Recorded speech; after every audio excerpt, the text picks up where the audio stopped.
Yep, right. we are recording as of right now. I'll put my phone away. Yeah, we can hear you, man. Yeah, we hear you. And we're recording. You want me to do the intro or what? Oh, yeah! This is the way. Nice. Yes. Nice. I like that we can see the steering wheel in the reflection. Pretty slick. I love it. That's awesome, man. So is that your new COVID, Max? It is. It is. Yeah. I'm going along with it. Just like this. I wondered why you Governor, sounded so fantastic. muffled. Yeah. Your It is move, kind of Governor.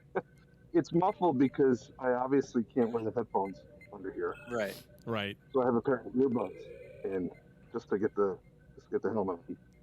Ah, it sounds great. It sounds great for that. That's wonderful. Hey, ladies and gentlemen, welcome to Trekcast, the galaxy's most unpredictable Star Trek podcast. I'm Chad. That's Daniel. That's Boba Fett. So here we are. We're going to be It's talking. the Mandalorian. We're going to be talking about. Yeah. Well, that looks more like Boba Fett than Mandalorian, but sure. So we're going to be talking about all things Star Wars today. That's right. There was 2 Discovery episodes that we need to talk about, but nah, fuck it. Yeah. We don't. They kind of run together. That's too good. That's too good. So. Well, let's not keep these assholes waiting. Trekcast. All right. So. Wait, are you wearing the Borg beanie under the Mandalorian mask? Man. Yep, he was. Nice. He still sounds muffled, even though he doesn't have the helmet Yeah, on and anymore. the G.I. Joe. And the G.I. Joe, he's just all over the place. It's wonderful. And he's all over the place. You got to represent, right? So. So do I sound okay, or should I switch to my other setup for the rest of the show? Yeah, you you sound fine. low. You sound low, but yeah, I guess that'd be the only complaint would be you're low. Otherwise, you sound fine. Yeah.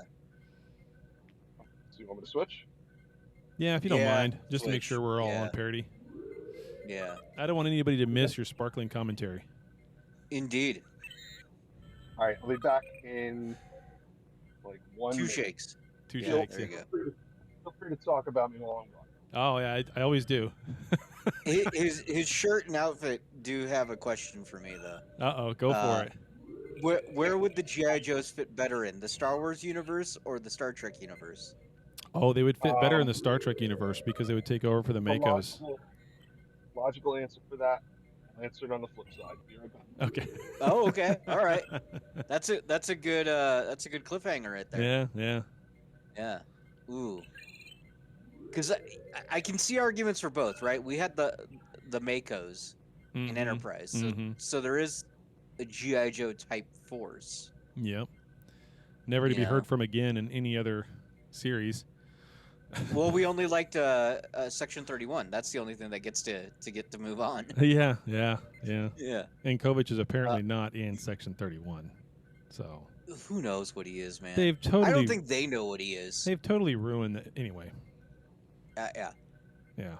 So Yeah. I don't think they know what he is either. They just have him on every once in a while to say some.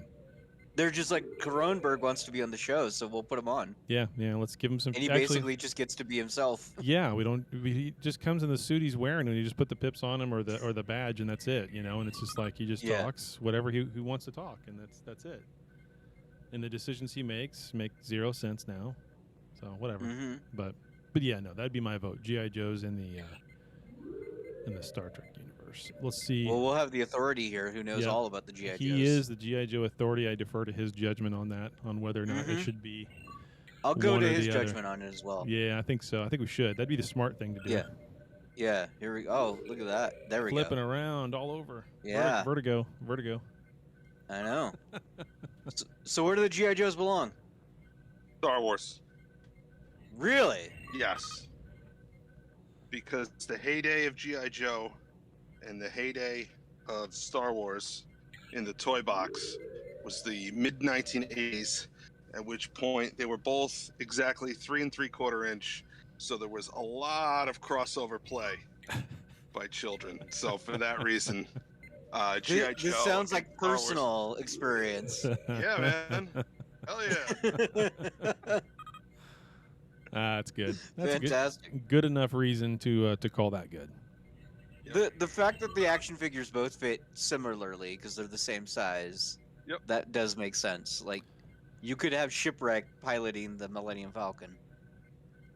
Well, and then another key point there too would be you wouldn't have to worry about who would win that fight, the GI Joes versus the Stormtroopers, because the GI Joes could actually, aim. But So- I mean, who's gonna No, hit you- each other? you've never- Cobra versus Stormtroopers. Well, here's the thing: every GI Joe vehicle that explodes, there's a parachuting pilot that comes out just because it's like, hey, it's war, but it's a kids show. Yeah. So I don't know. I've never seen a parachute come out of a TIE fighter. So, and really, in a zero-G environment, what would a parachute do? It would do Yeah. nothing except just kind of. Well, block your according to vision. The Last Jedi, you can just fly through space. So I have kind of decided that the sequel trilogy just doesn't Doesn't exist. exist. It doesn't exist. And you know what's sad about that? I was talking to my neighbor about it. I wish they would wipe it away and concentrate on like 5 years after Return of the Jedi, where the shows are happening now, because it's just such a better time period. And the problem, one of the problems is they just spent a gazillion dollars building like 2 Star Wars lands that are focusing on the wrong time period. So Yep. really, I think they need to. I really think they need to take a long weekend, scrap all those sequel trilogy Stormtrooper costumes that they bought for all their hosts, and get some classic Stormtrooper costumes in there. Send Kylo Ren packing, and it would be so much better. So, as you were saying that, I just thought, since we're not going to have shows for a while, Star Trek shows to review, we could do an episode of what's more disappointing, new Trek or new Star Wars trilogy. Oh yeah, That would be kind of interesting to compare and contrast. yeah, yeah. That's a hard choice. I can just tell you that right now. Yeah. How would you quantify Because that? you really between the think two? about it, there's a lot there. Well, that kind They're of goes both with meandering. They're both, yeah. that kind of goes with a common theme that just isn't letting go, and I really wished it would have. And I kind of had hopes after watching Ghostbusters this year that it would have, and hearing everything I've heard about Spider-Man. No, I haven't watched it yet. That maybe it has, but apparently Hollywood is still in this vein of they just want to take every franchise that's beloved by 80% of the people in this country and just shit all over it for no other reason than to just say we did. So, it's funny. This came up during Christmas with my family. They're like, Hollywood has no new ideas, and one of the things I brought up was that it's not that.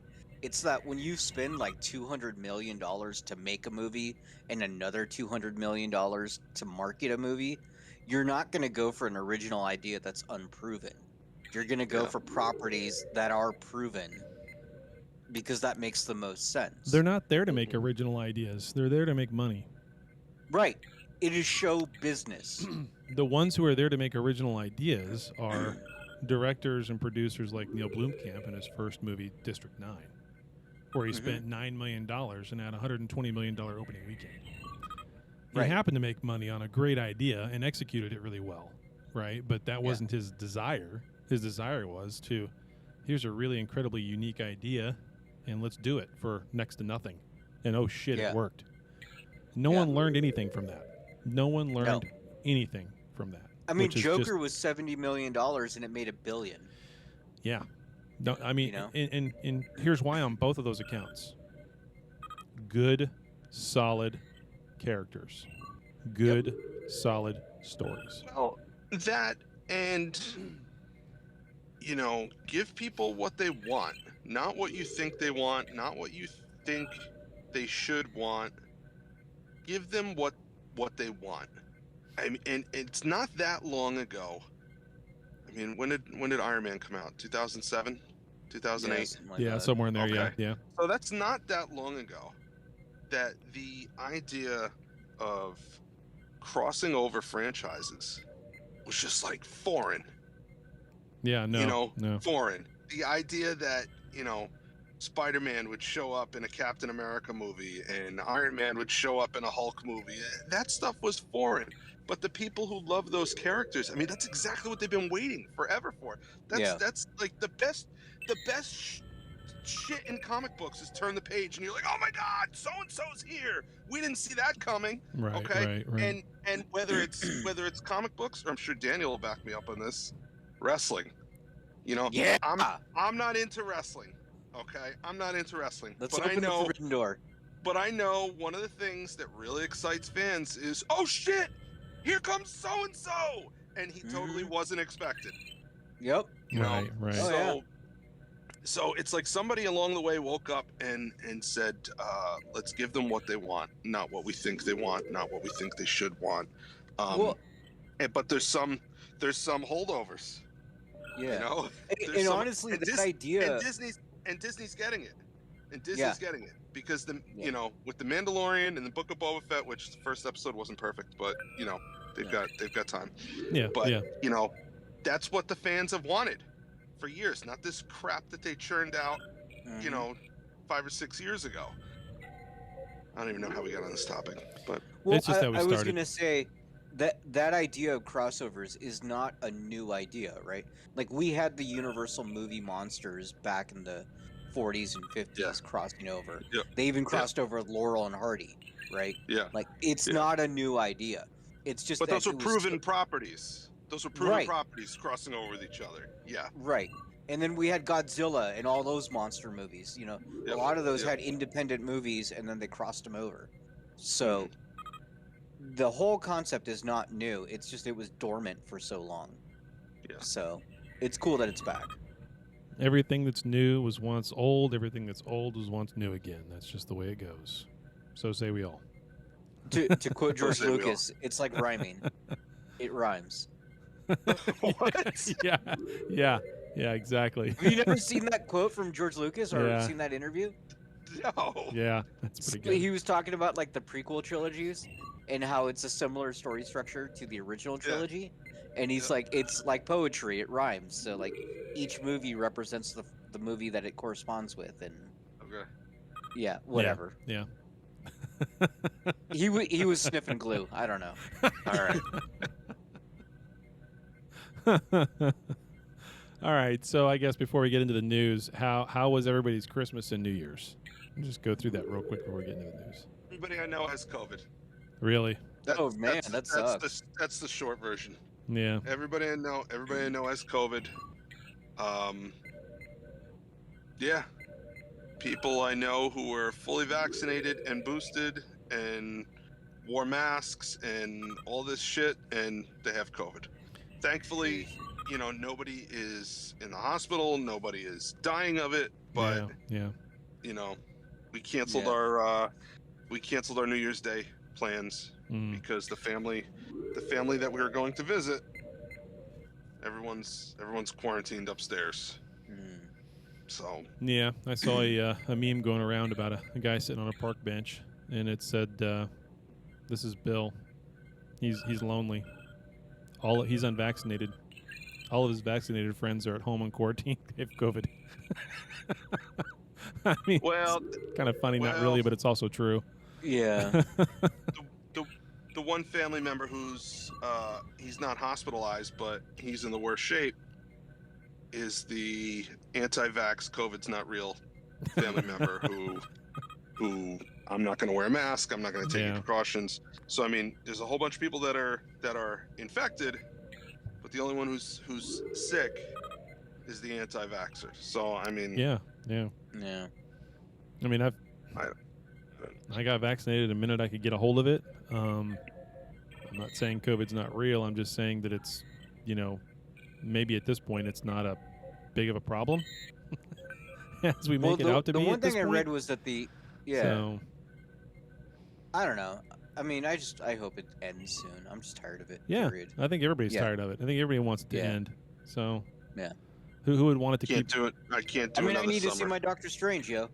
Yeah. I don't want Doctor Strange to get delayed. That's all I'm saying. Or Batman. Or Top Come on Gun. now.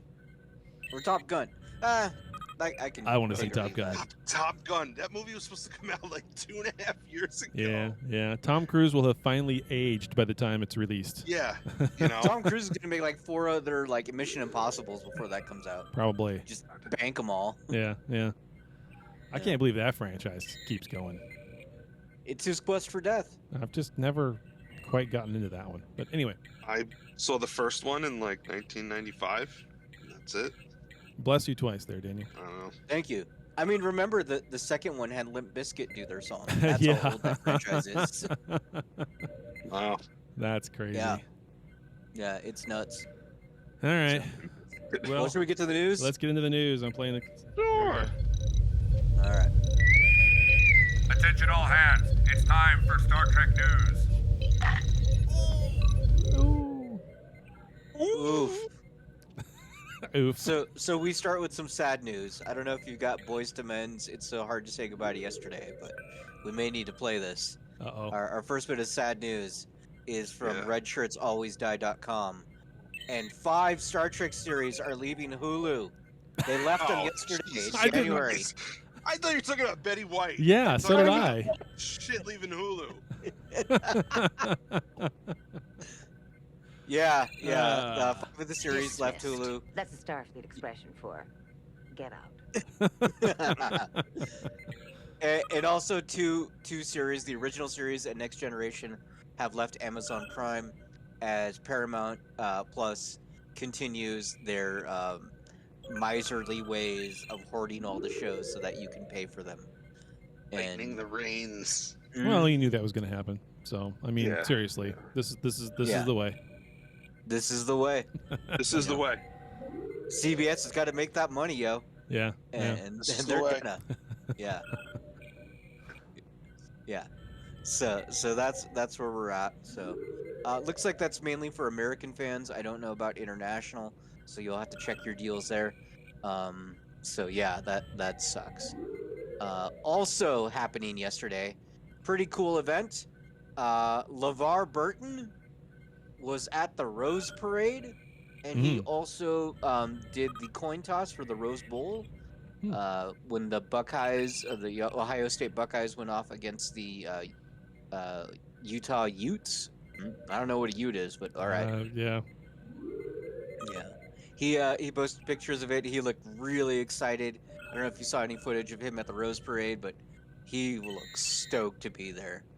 Yeah. So that's really cool. Good for him. Good for him. I don't watch college football because it's not real football. Oh, I thought it was Parisi Squares. I thought it was the Parisi Squares competition. Honestly, I would What was probably the- watch the that. ultimate martial art that Riker did. Oh, I don't Jimbo remember. or something like that. I Yeah. don't know what it was, but honestly, I would watch that. And proof that everybody else would watch it too is that there used to be a show called American Gladiators, Yeah. which was essentially. Yeah. So. It was the original Ninja Warrior. Yeah, There it you was. go. Yeah. Yeah. Parisi Square. Dude, I would watch LeVar Burton and like Brent Spiner play horse. That would be funny. I'd watch them play horseshoes. Yeah. There you go. Yeah. Or cornhole, whatever that. Yeah. Yep. Well, I mean, if you're a Star Trek fan and you're not already subscribed to Paramount Plus, either because you can't, or it's just now starting and you just haven't, or it's been around for a while and you just haven't because you've been able to go to Hulu or Netflix, you'll have no bigger excuse to go over there now than if they put out a behind-the-scenes LeVar Burton, Brent Spiner, and Jonathan Frakes outtakes from all of their Star Trek Fleet Commander commercials that they're doing. Oh yeah. Just make that a 15-minute show. They make LeVar Burton Words with Friends. Yeah, It's just him playing on the app. Oh, I bet he would kill it on that game. Yeah, exactly. Oh, I want a show, and it's just Mark Hamill playing bocce ball, and the name of the show is Make Sure It Speaks Bocce. Yeah. Nice. See, these are so easy things that they could do, and it would cost for almost sure. zero. It would cost way less than the actor themselves would. You'd pay more for the actor than you would producing the show. Yeah. And so it'd be super cheap. Just do it. Who was it who had the Eh. show? It was called like Driving Cars with something or whatever. And The Jerry Seinfeld one? Yeah, Yeah. It was just Yeah. Jerry Seinfeld driving around interviewing people in his car. with coffee. That- Yeah, It was That- just so he could show off his cars. Yeah, but it was a talk show with a budget of $3. yeah. You know, whatever it cost for the gas to, drive from here to there.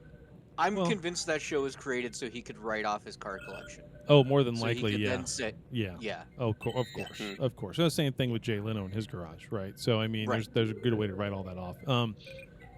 It's just like the concept with what's his name?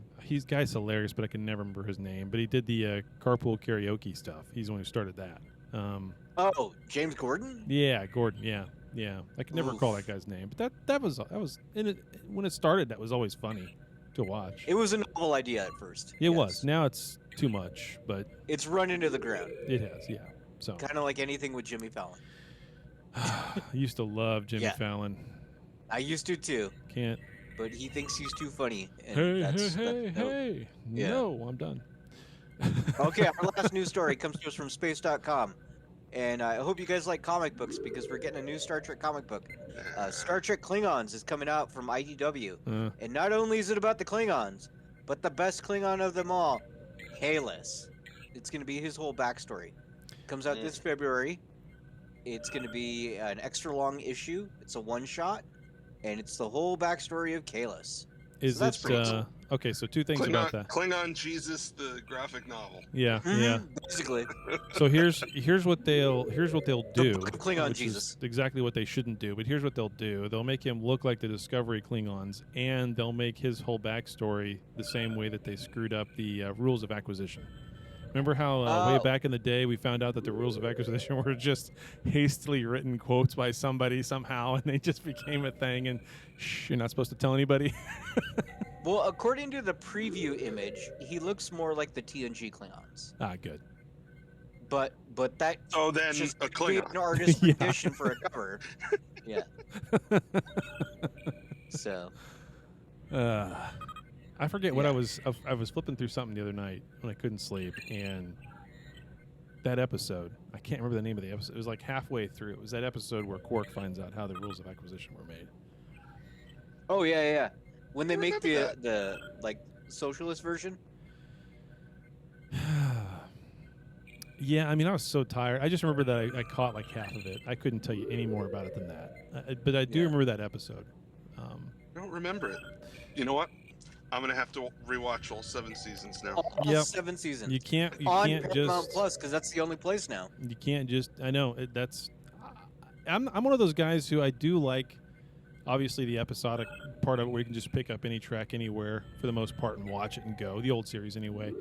But I've never actually done that unless I've happened to just flip across one. I don't just randomly go pick episodes and watch them. If I'm going to do a watch, I'm going to watch the entire thing, A to B, including the first 2 seasons of TNG, which is a struggle. Sometimes. Even Voy. Even Voy, yeah. Voy? Even Voy, yeah. Tell us about your plate. Do you have your plate in the car in the shuttlecraft with you? I don't. I forgot to bring it with me. I forgot to bring it with me. So my neighbor Reed, he listens to the show sometimes, and he heard us talking about collector plates a few weeks ago, and I remarked how I did not have any collector plates, because they really don't interest me, except that he went out and got me the only collector plate that would even remotely interest me, and I love it because it's the remember the episode of Lower Decks where Tom Paris was on the ship? Yep. And Boimler had a Tom Paris commemorative collector plate. Yep. Yeah, Reed went out and got me the plate. So That's awesome. now I'm the proud owner of a Tom Paris commemorative collector plate, and it's awesome. I'll post a picture in the Facebook group. But That's so thank great. you, Reed. You're a good neighbor. You're a good friend, and I love it. Thanks. So That's awesome. is his name Malcolm Reed? No, his name is not Malcolm Reed. Does he like pineapple? He loves pineapple. Ah, Yeah. okay. So weird. We're starting to put two All and right, two well, together that's all the here. news stories I've got. So. Dan actually lives right next to Ticonderoga's set. Yeah, I wish. Yeah, no kidding. I'd sleep there. That would be awesome to wake up to the sounds of the Enterprise bridge. Anyway, and actually be on the bridge. So, which apparently we're going to see the inside of the Enterprise D from TNG era on lower decks. On Janeway Kills the Kids. Yeah. Oh, yeah. On Picard. On Prodigy. Right. Not lower decks. Prodigy. That was a little snippet from Prodigy. So cool stuff. Yeah. All right. We're done with the news. I forgot all about that show. Yeah, I did too. Yeah. I did too until I saw that. And I was like, oh, yeah. I got to get caught up. That's the thing. Yeah. They're going to start airing those in the next few weeks. I better catch up. Anyway. All right. Into the feedback.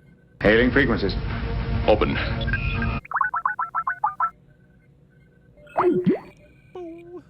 All right, so we got a couple of emails. I'm sure I got one. I don't know what you got over there, Daniel. Actually, I've got one two. too, but I don't know if we have the same one. The one I got is from Akil Ahmed. He says, all right, guys, how's it going? Just wanted to take a wee moment to wish you all Happy New Year. I know it hasn't been a brilliant for a lot of us, so let's hope 2022 is the year things start going in a positive direction for all of us. All the best. Cheers. Thanks, Akil. We appreciate that. Yeah, thank you. Yeah. So I don't know if you saw it. We should have a Ko-fi account, but I'll pull that up. Yeah, I'll read this one in the meantime because it's gonna grind everything to a halt. Oh, God. In a good way. Yeah. Oh boy. This is from Scott Bowders. Oh. Strongbeard. Yeah, and it says, "Hey guys, How I just strong wanted to is write." his beard? Oh, very strong, I would say. All right. He says, "I just wanted to write and say that Dan's story about his son last week was both heartbreaking and beautiful. Thank you for sharing with us. It's an amazing example of how Dan relates to Trek on a very personal level. I believe it's one of the reasons Dan is so disappointed with Disco. It hasn't been emotionally relatable. So I get the hate now, Dan. Trek should do better. You and your family have my sympathy, love, and support, brother. To all of you, Merry Christmas, Happy Holidays, and have a wonderful New Year. See you in April. Scott." Scott, I appreciate you saying that. Yeah. That was a good one. That was definitely a good one. Yes, and we will see you in April. Yes. That's going to be great. Or April Fools. No, I'm kidding. No, I mean, there's nothing that's going to stop me from going. Even if they cancel the fucking thing, I'm going to be there in Chicago that weekend. We can go to the hot dog cart where they yell at you. If there's an asteroid or a comet that's going to impact, and like in Don't Look Up, I'll still be there. Doesn't matter. So, okay. All right.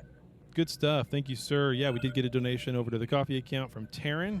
He says, Happy New Year's. Here's $10 each for Dan and Daniel to watch Stargate. So, the SG-1 getting mixed in there. Very good. It's not high enough, Taryn. It's not happening. That's like his second or third time he's done that, though. So, I mean, you add them up. It's definitely high enough. Trying, man. Yeah. We should... So, you got to pick one. I'm a man of my word. Like an episode or the movie? Yeah, got to pick an episode. Pick an episode. I've seen the movie. Yeah. I've seen the movie. I think I saw the movie when it came out, and that's like the last time I saw it. I will have to think about that in terms of the episode for you to watch. If only the show could live up to the movie. I mean, I think the if it show doesn't is have James Spader, I don't want to see it. the show is every bit as good, if not better, than the movie. I know, if I you know. watch multiple seasons. So I'm messing with you. yeah, yeah. Oh no, I'm I messing with think you. it's gonna Yeah, suck. because they're both terrible. You're funny. Okay, we get to the other email that you forwarded to me, and I replied to that guy about his book he wants to read, but wants us to review, but I haven't heard back from him yet. So I mean, Derek, I can't review your book and read it and then talk about it and shit on it on the show. No, I'm kidding. Talk about it on the show unless I can read it. So send me an email, chatiswrong@gmail.com, and we will go from there.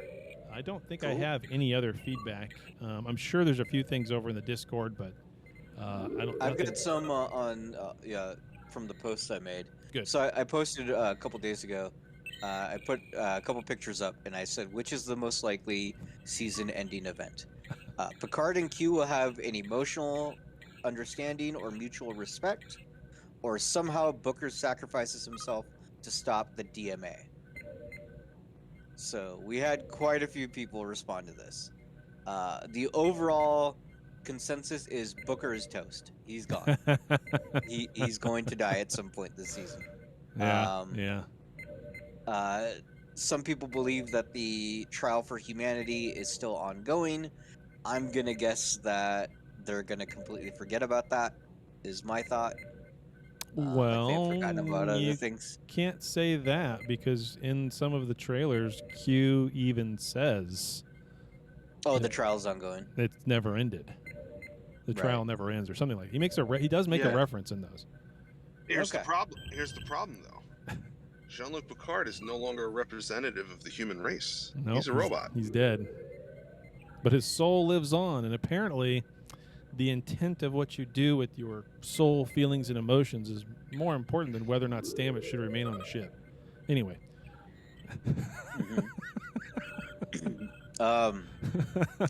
Dan's like, I didn't get that, and I don't care. Yeah, I don't. Yeah. You didn't get that either? No. No, I got it. Okay. I got it. Only because, as unmemorable as Discovery is, I only watched that episode about an hour ago. So I woke up this morning, I'm like, oh, God, I didn't do my homework. I forgot to do my homework. Oh, Lord. Nice. At least we get paid to do this job, right? The consensus is that both things will happen. So. Man. Yeah. I am so looking forward to them ruining Picard. More so than they already have. The more this goes on, well, we should just get into the topic. Yeah, I'm going to hit the button and say, go for it. Yeah. Talking about Star Trek in this week's topic. Talking about the Star Trek in this week's topic. Nice. And before we get into the topic, of course, of the last two Discovery episodes, I just want to give some spoilers right now. We're going to be talking about Boba Fett. We're probably going to shit all over Matrix. So if you haven't seen those and you don't want to have any spoilers, You're all nerds. yeah, we're going to nerd out over it and bitch about it. So come back after you've watched those or whatever, or don't care. Okay. When do we unmute these guys? I forgot. Oh, what the shit. Oh, yeah, let's let him do format is. feedback. Yeah. During feedback. So we're going to back up and go through feedback again. Whatever. Sorry, Bronson, This Eric. show's Hey. unpredictable. Hey, exactly. We're gonna unmute both. I can't see that over there, so I forgot that they were there. I'm sorry, guys. So Bronson, Eric, you're both unmuted. I guess. Hey, what's up, Chad? What's up, Dan? How's Hola, it- Daniel. How's it going? Hola. Saludos.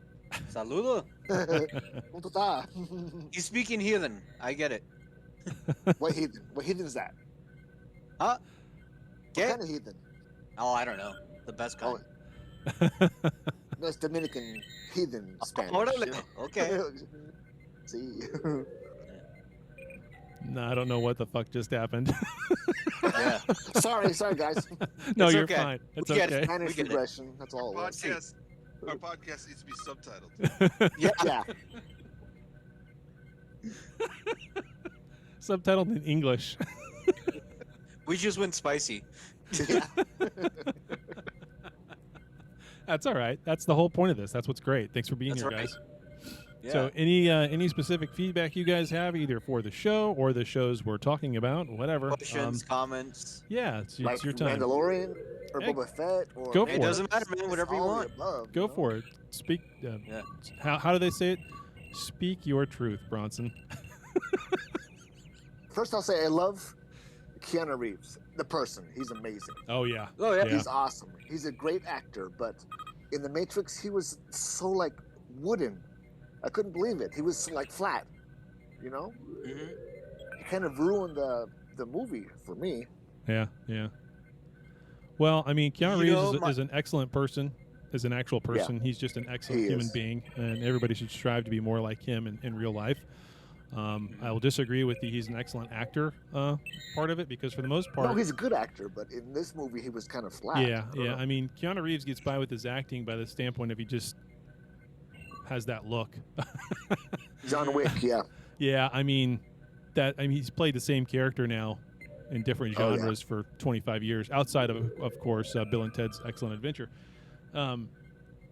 So I mean, there is that, but yeah, no, that movie just, I don't know, I don't know what they did. They just totally bombed it in every way, shape, and form. Lana's a bad director. I think that's what it was. Yeah. She does not know how to direct. Well, not a very good All of their script movies either. are terrible. No, bad writing. Yeah, she Yeah. wrote it too. Yeah. Well, yeah. So there you go. I think it tried too hard to be what it wanted to be, and because it wanted to be tongue in cheek, and it wanted to be meta, and Very because meta, it yeah. tried so hard to do that, like it was so convinced that it was smart that it was dumb. And the bad thing about that is the first 30, 35, maybe 40 minutes of the movie are a great setup to it. True. That first bit is when you don't know what the hell's going on. You don't really kind of know what they're doing, and you can kind of see the direction they're going, but you're not really sure. And then they just, shit all over themselves. Yeah. I lost it when they had the marketing meeting montage. Oh, That's God. when I was done. Oh God. That was bad. Yeah. Yeah. That was as bad as the. You're better off. Yeah, don't. Especially if you're a fan of the original three movies, you just don't even need to see this movie. It makes no sense. But no, that marketing montage thing was as bad as the weird Discovery Bridge crew assemble panel shuffling of the Jonathan Frakes episode of Disco. Like, that just came out of nowhere. Right. It was a la The Incredible Hulk with Eric Bana. I have no idea where the fuck that came from. Like, we've never seen anything like that in a Star Trek episode. Who in their right mind thought we should assemble the A-team to the bridge crew all in one shot? Like, what was... Anyway. Yeah. I didn't like that either. Eric, No. quiet man, what you got? Nothing. He's like, oh shit, I'm supposed to talk? Either that or his mic's not working. It's all good. Yep, it's all good. All right. All right, Bronson, anything else then before we mute you two guys again and we move on to the topic? No, I'm good. All right, awesome. Eric, say something over in local general or something if you got something here a little bit, or you've got a problem and you need to come back to us. You got a problem, yo, I'll solve it. Check out my hook while my DJ revolves it. Ice, baby. There you go. I knew you would know that. Yeah. Oh yeah. Okay, so let's go over the 2 episodes of Discovery that we need to review. The last 2 episodes before this break. We're now apparently on a Discovery break until February 10th or something like that. Yeah, until after Super Bowl. So I think we're all happy about that. I don't think there's anybody watching this show who's sad that we're on a break. For what, the last 3 episodes? Is there 3 more? I have no idea. This is not a mid-season break. This is an oddly timed break. Yeah. I think there's like 5 or 6 left afterwards. Well, they've done 7 so far. Isn't it a 10 or 11 episode? 13, I thought. Oh, 13. So yeah, I guess that's not that bad as far as like mid-season, but still. And they left it on a cliffhanger somewhat. So I guess that makes sense if there's 5 more. But still. 2 episodes ago, it was stormy weather where there was absolutely no weather because there was nothing. They were surrounded by nothing. Directed by Jonathan Frakes, who is an excellent director, and I think he did the best he could with the shit script that they gave him. I mean, that episode wasn't so bad. It really, thinking back on it, it wasn't that bad of an episode. It was different. They finally had to rely on somebody other than Burnham to figure everything out in 5 seconds less, right? This thing with Zora started to really have an impact on the crew in terms of her sentience and her emotional state. So Zora explains it all.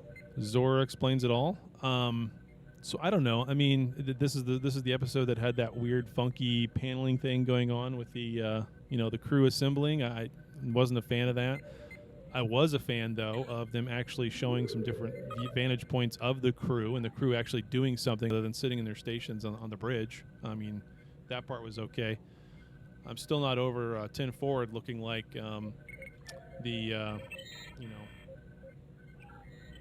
local lounge with the flames in the background bullshit. I don't understand that at all.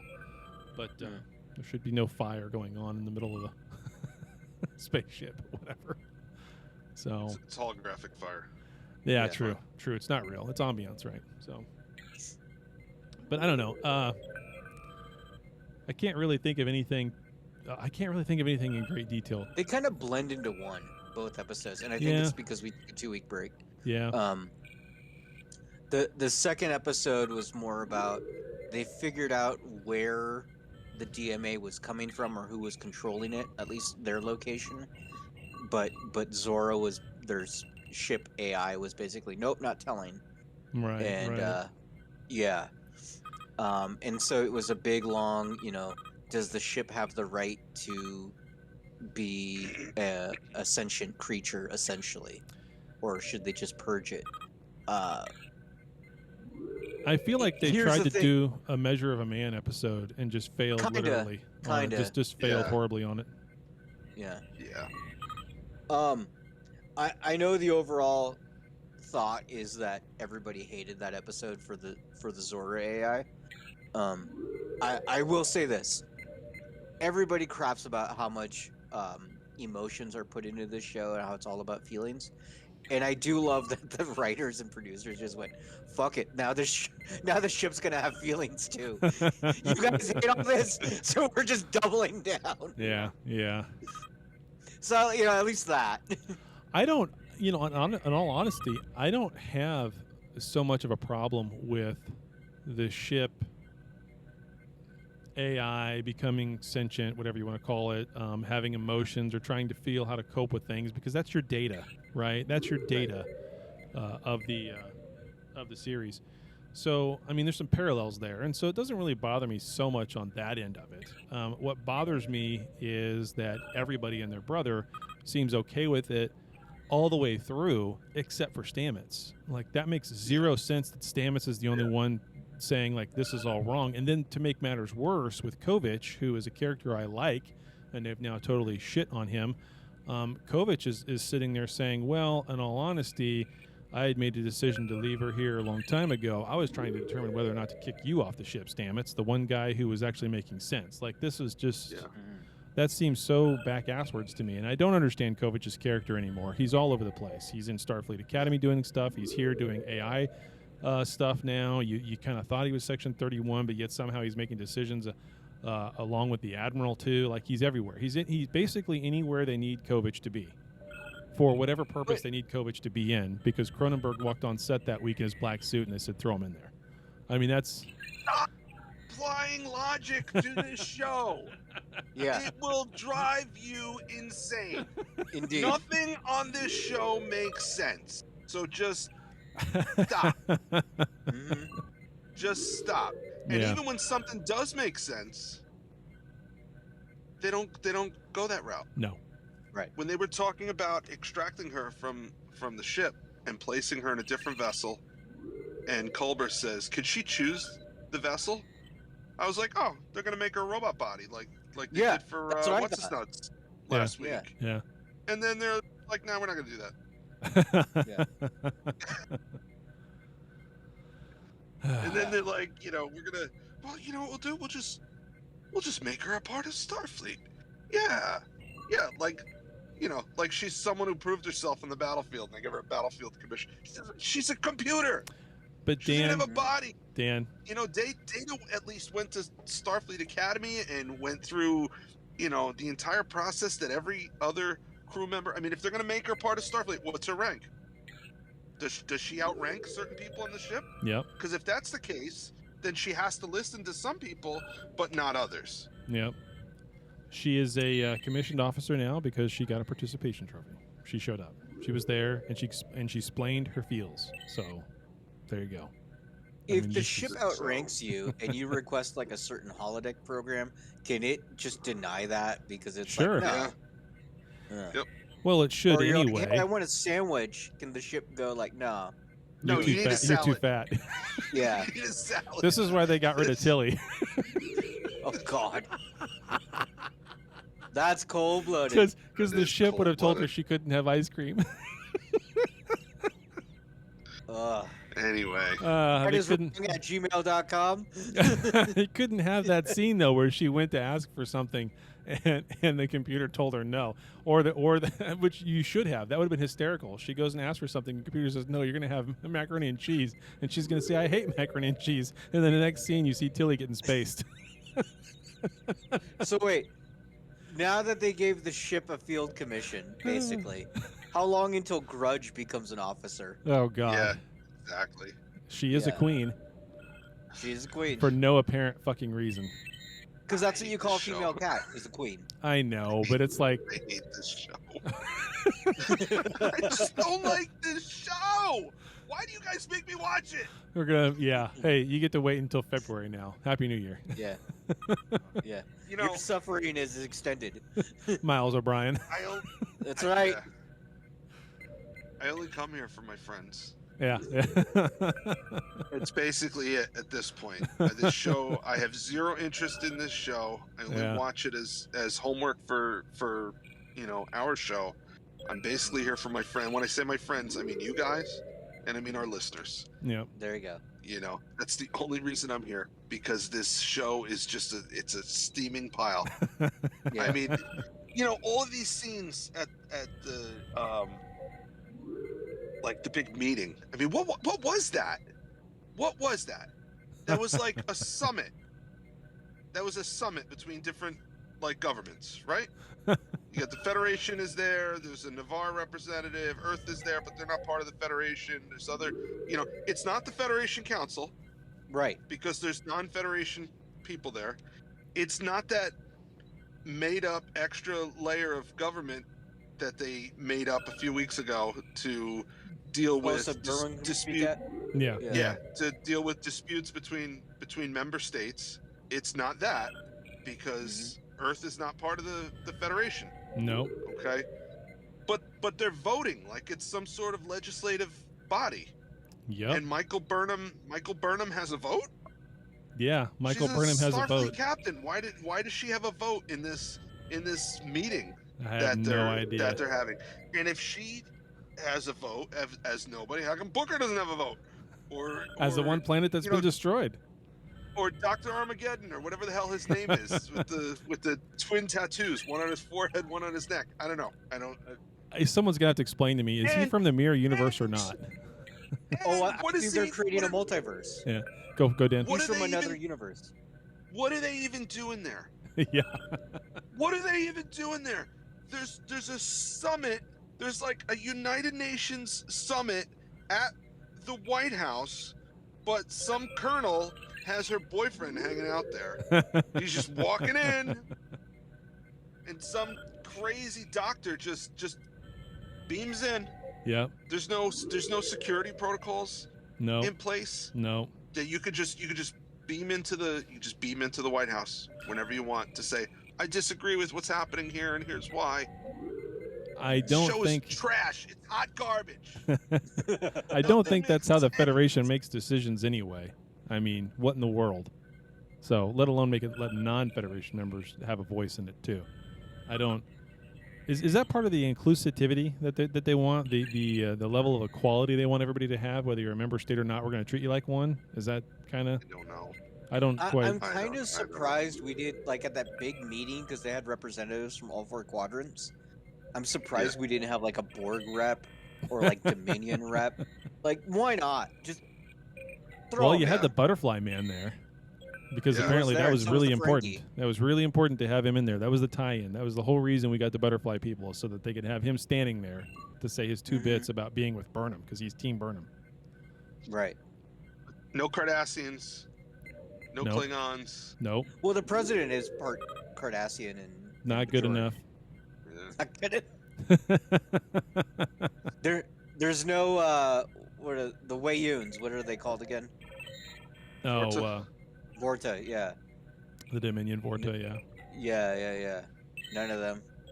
I want Cisco to just pop up for no reason.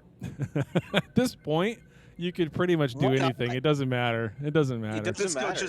He just pops in a beam of light, throws a ball in the air, hits a fly, just pops out. You know what would be hilarious? Yeah. Is the next time they do one of these big meetings, because you know they're going to do another one, just throw Paul Rudd and just be like, oh yeah, he's eternal. He doesn't age. He's just here. He's just walking He's around. gonna be one of the Q. He's gonna be a Q on Picard. Yeah. Paul Rudd is a Q. He's like, hey, where's the I think chips? that's our show title. Yeah. Paul Rudd is cute. Yeah.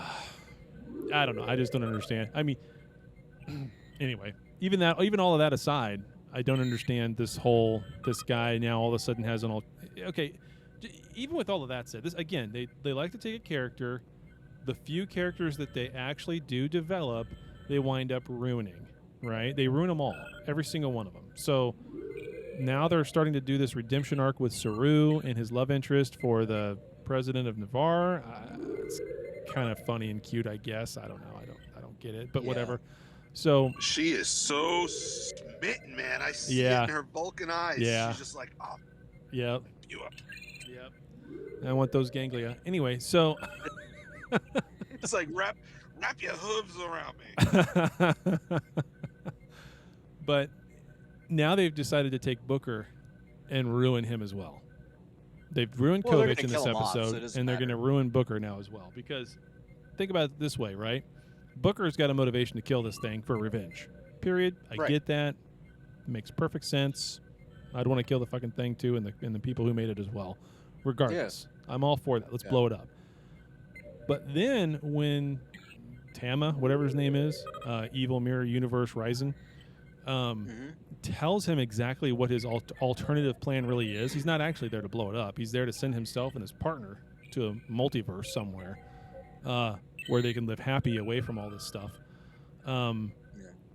That's really his plan. His plan isn't really to destroy it. He could care less. He just wants to go home, so to speak. His partner created the DMA, right? That's what we're all landing on? Yeah, probably. Yeah, probably. Yeah. And he doesn't know, or something. I don't know. From the other side, right? It's him doing it from the other side. Right. Right. That's what I'm thinking. Yeah. So that's what I was thinking as well. But in that moment, Booker doesn't step back and go, "Oh, wait, you're not really trying to do the right thing. You just have your own freaking motivation, and I'm not good with that." Like he doesn't like that. That's just so counterintuitive to Booker's who they built Booker up to be. I didn't get that. So, but they're good at that. The few times they do actually do character development, they ruin them. So, they ruined Burnham. They ruined Dadmiral. They've ruined the Federation president. They've ruined Saru. They ruined Tilly. Now they've ruined Booker and Kovic. I mean,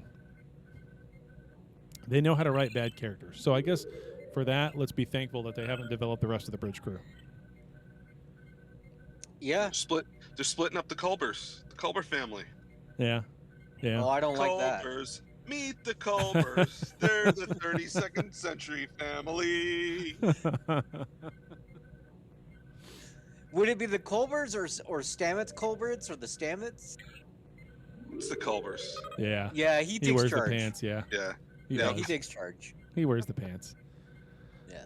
Yeah. Colbert in charge. That's what it is. Oh, I like that. Colbert in charge. Doctor's orders? Doctor's orders. That's the name of your show. That sounds infinitely better. I'd watch that. I'd 100% watch that. Oh my lord.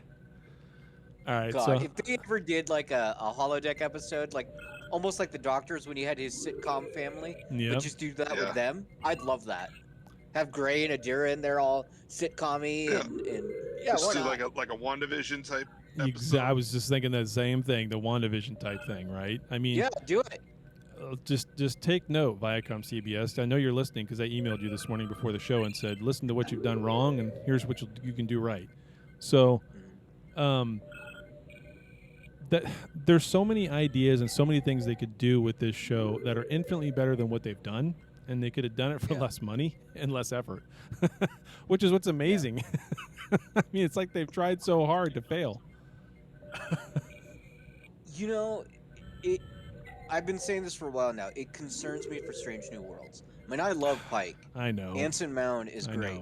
But man, I don't know same producers and writers. Yeah. Well, I mean, if this show is any inclination of what they're going to do, versus also looking at what they did with Picard season 1. I mean, can they redeem themselves with Picard season 2? Yes, they could. They could. Yeah. Could they redeem themselves with Strange New Worlds? Yes, they could. Could they redeem Discovery at this point? No, I don't think they could. I don't. They could rewrite the entire show in season 5, their final season. And is it going to be their final season? Man, that's my prediction because I have yet to talk to anybody who says they love this season. Have you? Yeah.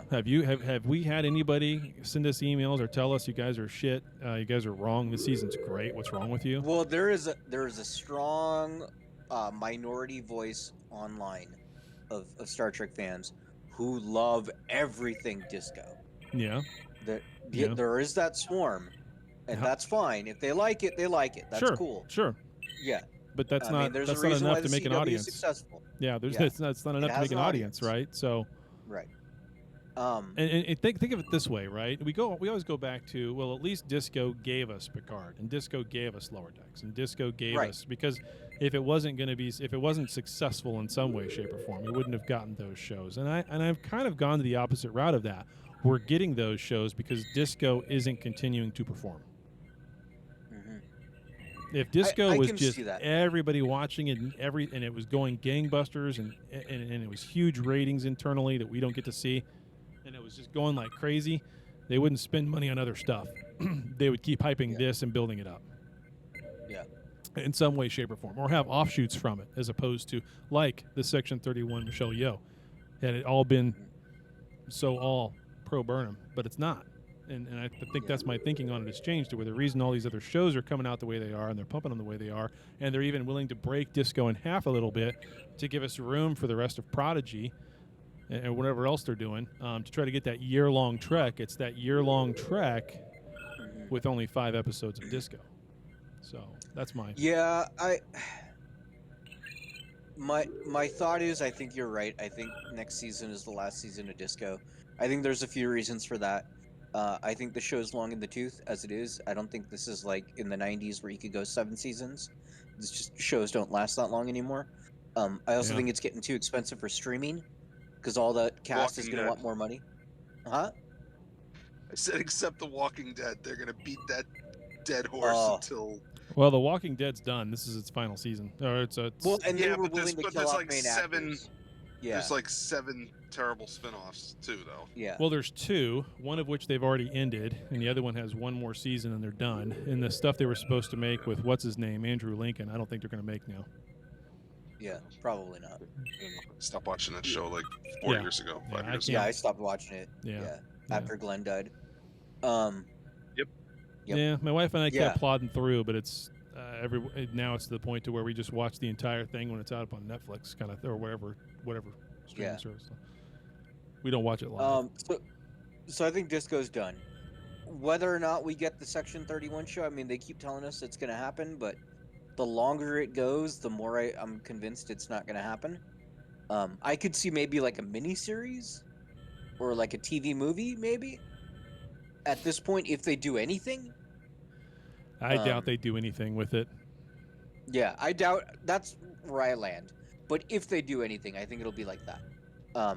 I think 2 things are going against them to be able to do Section 31 with Michelle Yeoh. Number 1, nobody cares. Number 2, Michelle Yeoh's worth some serious money now. She's a big name. She's a big name actress. And if she wasn't already when she did Discovery, she certainly is now. I mean, that woman is... Do you see this movie she's got? There's a trailer for it where she basically plays Doctor Strange ninja multiverse thing. Yeah. That looks crazy. Yeah, that looks crazy. I mean, she's moving on to bigger and better things, and that looks good. Michelle Yeoh, No Way Home. Yeah, exactly. Yeah. I mean, that's what it is. Yeah. I also think like if she gets the call and it's like, do you want to do Shang-Chi 2 or do you want to do Section 31? I'm running to Marvel. Yeah. You know, or Filthy Rich Asians 2 or whatever, you know. Whatever. Yeah. Yeah. Or, you know, whatever her role was in the who was she with in the Guardians of the Galaxy? She was with Sly's group. What were those guys called? She was one of the captains of the ships. Oh, that's right. Yeah. Oh, so she'll probably pop up in Galaxy or Guardians 3 Yeah, she could. and the Christmas special. Yeah, that comes out next year Yeah. or this year. What?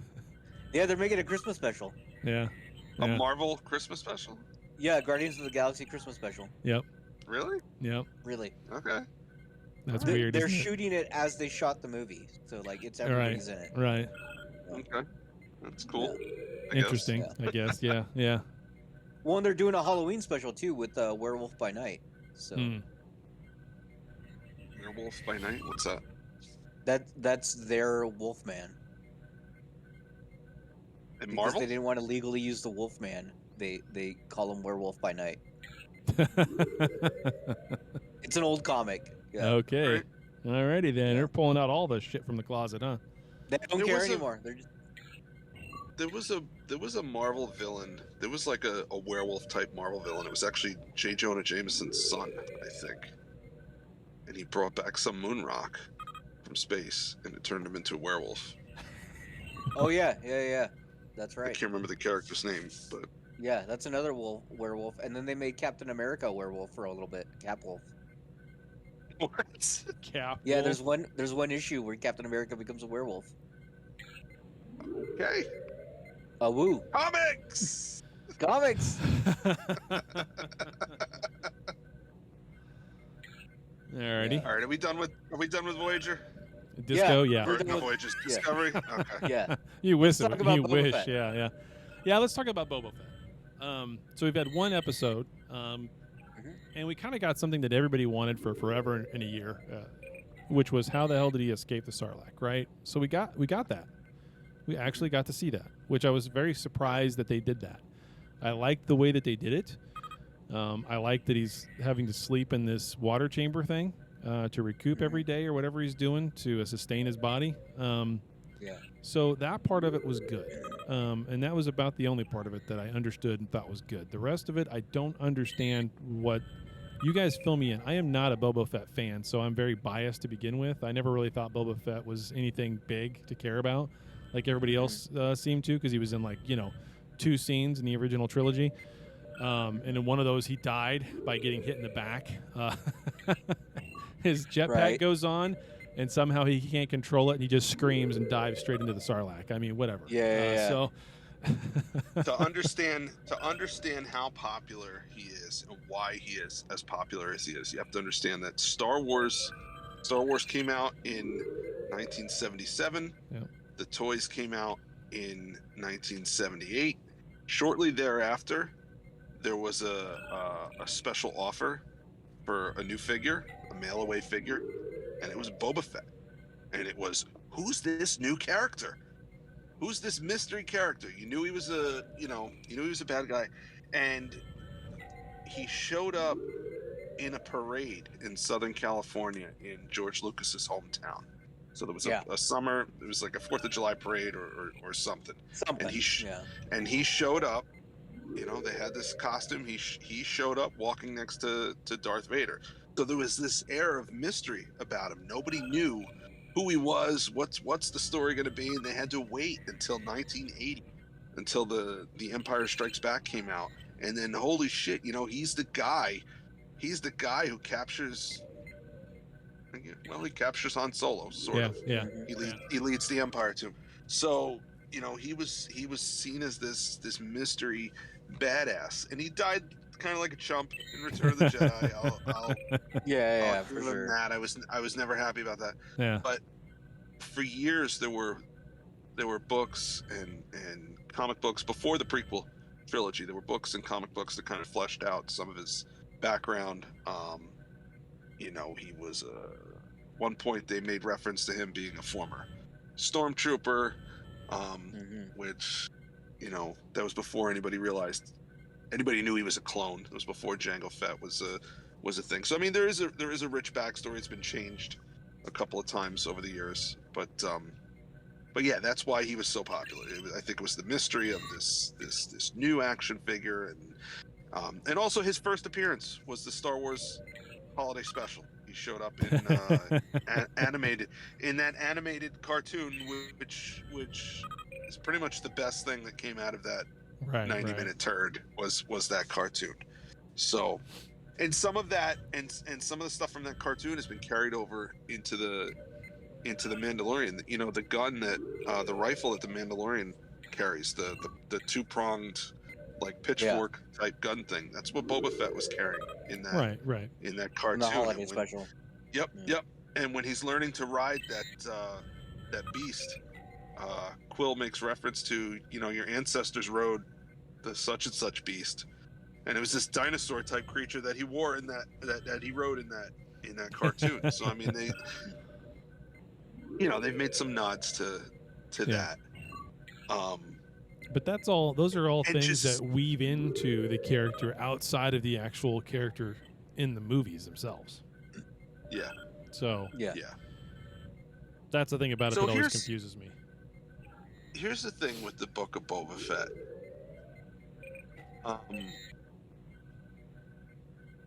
I wasn't super impressed by this first episode. No. I liked seeing him get out of the Sarlacc. The whole captured by sand people thing, whatever. Yeah. And the taking over for Jabba stuff, I don't quite get. Yeah. He's not a crime lord. He's a bounty hunter. He's a independent businessman, and they've kind of tried to redefine his character a little bit, and they have to do that because of some decisions that they made early on when they made The Mandalorian. Okay. They created this show by cloning the character, not cloning, but quote, cloning the character of Boba Fett. Okay, they took a Mandalorian with cool Mandalorian armor, who is a bounty hunter, and built this show around him. Yep. Okay. And it was such a huge hit, and the movies that preceded it were such turds that they were like, all right, we have to replicate this.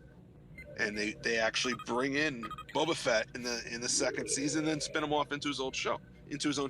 But I can't help but think, you know, you cloned this character to create this show. Why didn't you just use him to begin with? Imagine if The Mandalorian, same storyline, except it's not Din Djarin, it's Boba Fett. And it's Boba Fett who finds Baby Yoda and goes on this adventure with Baby Yoda, and in the end of the second season turns Baby Yoda over to Luke Skywalker, who, hey, you were there when I fell in that Sarlacc pit and you left me there to die. Imagine, you know, the drama that they could have woven into that. So that being said, they made this decision not to use Boba Fett as the main character in The Mandalorian, but he's so popular they want to give him his own show.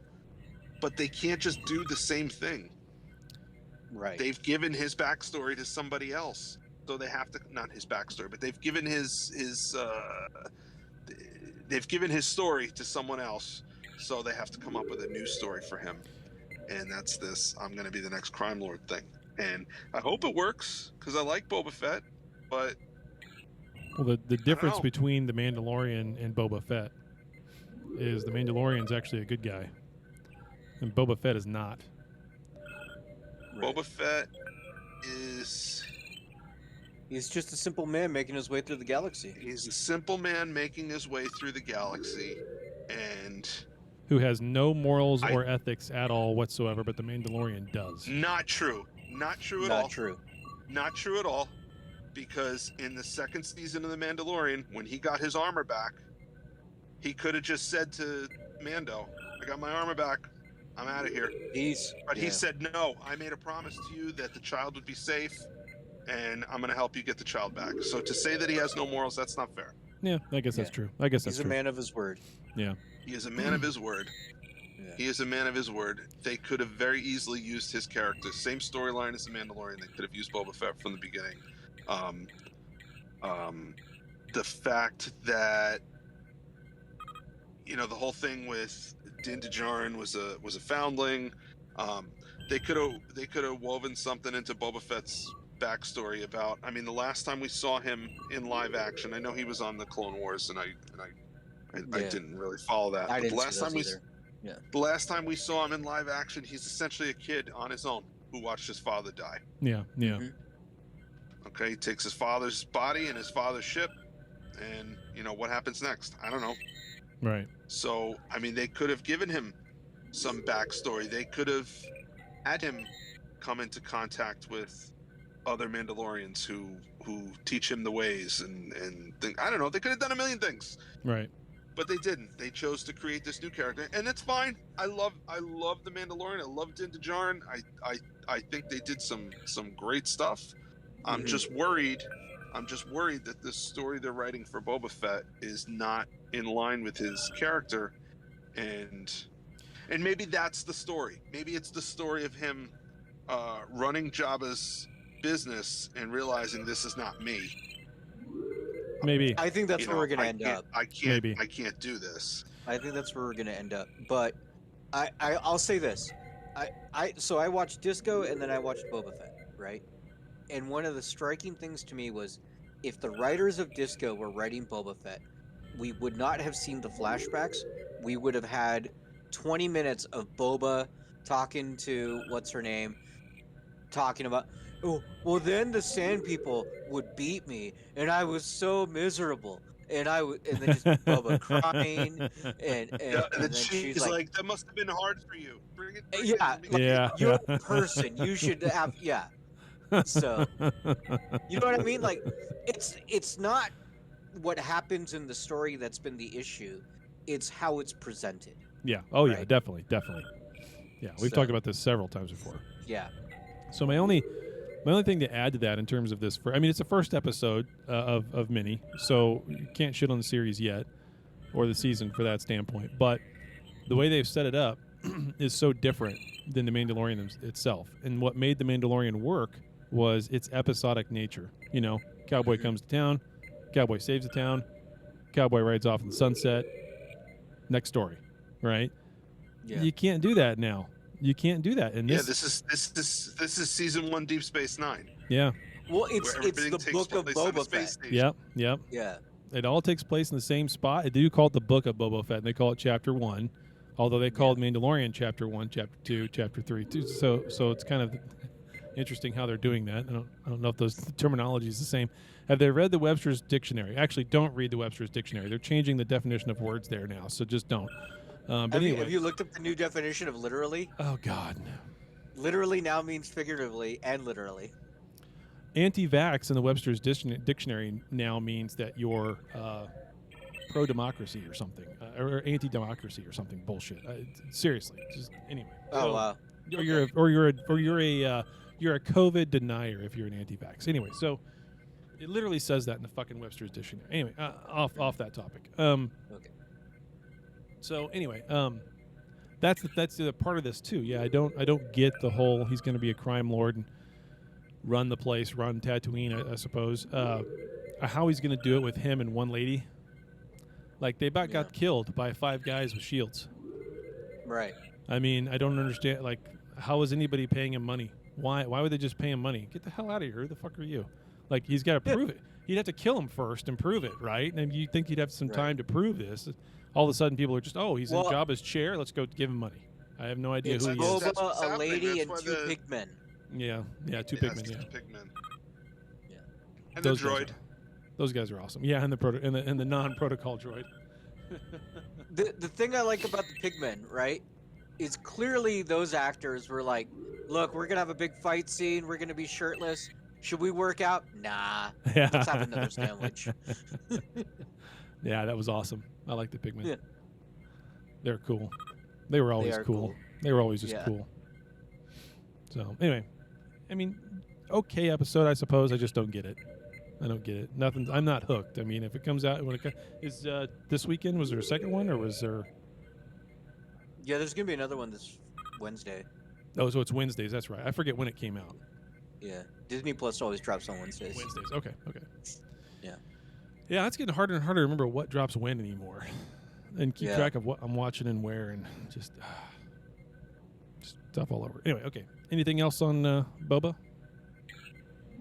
I'll keep watching it. So far, so good. Yeah, I mean, I will too. I mean, It's there's not no- amazing, but it's fine. Yeah, and it could always get better, as with Yeah. anything. So it's not the writers of Discovery, so it could get better. I watched one episode of Cobra Kai and then forgot about it.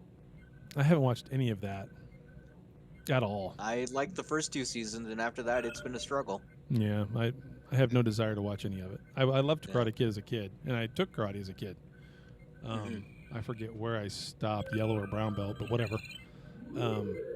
No, I have no desire to watch it. All right, so let's shit on the Matrix for a few moments and then call it a day because we're already like an hour and a half in. Okay. Hour and 15. Yeah. The Matrix sucked. End of show. Yeah, that's pretty much it. They had no reason to make this movie. There was no, not with how they wrote it anyway.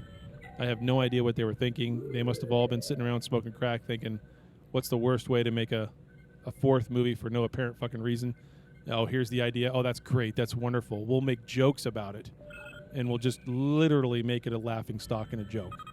And even have a cutscene after the credits where they're joking about the fact that they're going to make jokes of it. Yeah. I mean, what in the fuck? So there's a YouTube channel I like called Screen Crush. Yeah, I've showed you guys the videos before. Yeah. And they broke down Screen Crush. the film theory. Yeah, the film theory behind this one. And one of the things they brought up, which made me appreciate the movie more, but not necessarily like it. And one of the things they said is the first trilogy is all about how we use the internet. And that's why Neo was so powerful, because we were still in charge. Whereas this one is all about how the internet uses us. So that's why Neo wasn't so powerful, because he couldn't fight against it. And it wasn't until him and Trinity worked together that they had more power, meaning that people need to work against the algorithms and how it tries to pit us against each other. I get that analogy. Doesn't mean it was well done, No. but I get the analogy. I like Neil Patrick Harris in this movie. Yeah, I like him playing a villain. he's a good villain. Yeah, he's a great villain. He's a great actor, period. I like that guy. Yeah, he is. Pretty much everything he's ever done has been enjoyable to watch. Yeah. But this movie just... Chad has the Doogie Howser box set. I On his used to shelf. love watching Doogie Howser. I used to love watching that. Typing on his old computer, his daily. Packard Bell. Yeah. I guys told you the story about my Packard Bell, didn't I? No. The time zones, daylight savings time on the Packard Bell. So I buy a Packard Bell, it's Yeah. Windows 3.1. This is pre-Windows 95. I get it all set up. It's April sometime, right before daylight savings. And my dad's tired of hearing me talking about it because I talk about it all the time. Got it in my bedroom. It's just the greatest thing since sliced bread. My dad's not a techie. And he's more of a, let's go play baseball, let's go play football, let's go run, let's go bike, which is fun. I did all those things too, but I very much was a gamer and a techie at the time as well. So daylight savings comes around and it adjusts the clock automatically on the computer, which is like, yeah, duh, how the fuck could it not do that? And I tell my dad about it. He's like, I tell my dad about it. He says, you're lying. It can't do that. How does it know that? You just stop. Stop talking about the computer. It's not that smart. Mm-hmm. This is like 93, 94. That's so funny. I still tease him about that to this day. So anyway. All right. So The Matrix sucked. Like I said before, the first 30, 35 minutes of it was good. And the setup of it was good. So if you watch the very first trailer they ever dropped for this movie, not the second or third and all that other stuff, but just the first one where it's basically Neo or Keanu, Mr. Anderson, not knowing what the fuck is going on and can't tell what's real and what's not. Like, that was an interesting setup and an interesting premise, and they did a good job of that in the first 30 minutes. It's from there on that they either didn't know what to do or had an idea of what to do and couldn't execute. And just, it ruins, it goes all to shit. And basically at the end of it, you're stuck with, well, Neo and Trinity did pretty much die. The computers that be, the robots that be, rebuilt their bodies, brought them back to life, and stuck them into the Matrix because two of them together, angry but apart, somehow generates more electricity than them being dead. And so we have to make the new matrix, new algorithms, to where people are slightly miserable because they produce more electricity. Right. Which I guess is akin to what you were saying before. Yeah. So what do they have them do? They have them watch Discovery to generate. Yeah, that's pretty much. Yeah, I mean, it is a play on the fact that all the Hollywood is shit now to make us more angry and watch more because it produces more money. Right, because they have found that if we're more likely to engage with stuff on social media if we hate it. Yep. Like we're more likely to complain than to praise. Right. And so therefore it generates more energy for the robots. Right. So right. But, that makes sense. I mean, it kind of does, but it's still stupid. The whole thing was stupid. I mean, they're still in the Matrix and they're flying around holding hands, and it's like, now we can remake the world however we want. Yay, kumbaya, where's the rainbow? What the fuck? That's still the same problem. The movie doesn't solve anything. That's the thing about the movie that's dumb. It doesn't solve anything. There was already a problem there to begin with, which didn't get resolved in the last trilogy. Neo dies. Supposedly the war's over. We lost Dan. That's okay. No. He'll be back. Just resetting. I'm just resetting my camera. There's Gotcha. a lot of lag. Yeah. So, I mean... Here's my question about the movie. Why did they need to save Neo? They never had a reason to. No. They just saved him to save him. Right. Which, wouldn't that break the truce or something with the robots? And wouldn't the robots now have the ability to go blow up the next city that they're at? I mean, what's the... Right. And they don't resolve that either. Yeah, they didn't have they didn't say, oh, we need him to do this. Right. It was just, he's there. He's alive. He's there. Oh my God. Yeah, we found him. Let's get him. Screw Trinity, by the way. But let's go get him. Yeah.